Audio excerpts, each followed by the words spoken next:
All right, this is our explanation video for the steps on how to fold your frog. Feel free to scroll through this and go at your own pace. This is the way that I would recommend it, and I'm going to be showing you my folds by marking them with a Sharpie so you can see. You don't have to mark them with the Sharpie on yours. That's just so you can see what I'm going to be folding on my white paper.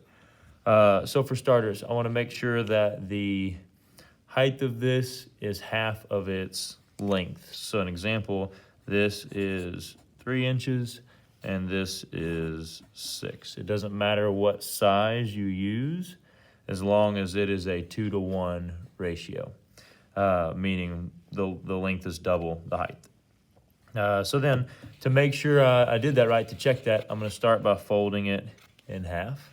When I fold it in half, each time I make a fold, I want to really press that seam to make it a crisp fold. And then once I have that one, my next step is to fold it diagonally. So my first fold is here, and I'm going to use dotted lines. First fold is there down the middle, so I fold that in half. Next fold will be diagonally here. I will fold that, kind of aligning my corners. Once again, really trying to get a crisp fold.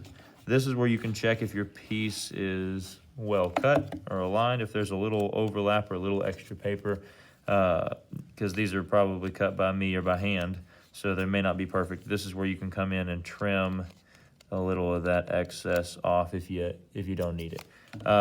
So this aligns well on both sides.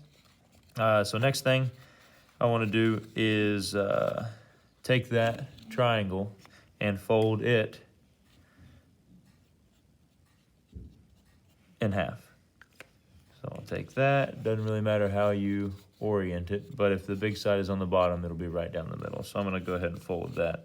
All of these initial folds are just to create creases that we will use in repositioning your paper later. Press that seam. Now I'm going to open it back up. So if you look, I've essentially got 2 squares with X's in them. So now I want to fold this in half again, kind of like as we were. And now the fold I'll be making with, and this is crucial positioning wise, is hold it like a book. Your closed side on the left and your opening side on the right. So in this position, I'm going to do a fold right down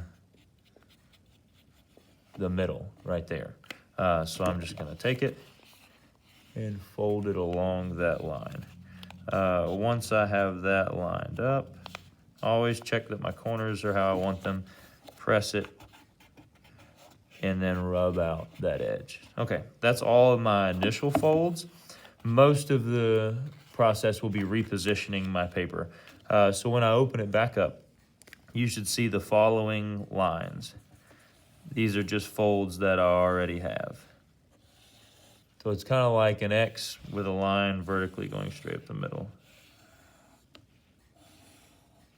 So from here, I'm going to take my paper and position it vertically. I'm going to ignore the bottom half. So this whole square with an X to it, I'm going to ignore. I'm just working on the top. What I'd like to do is I'm going to flip this over so it's a little bit easier. And no, I'm not going to mess with that. Easier for you to see, but Sharpie bleeds through. You're taking these corners, kind of these midpoints, and you're bringing them down together into the center.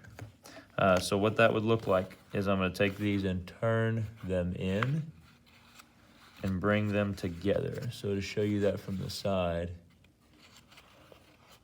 I'm taking these edges, and I'm on the folds that already exist, I'm angling them in, but I'm bringing these 2 mid points in and together.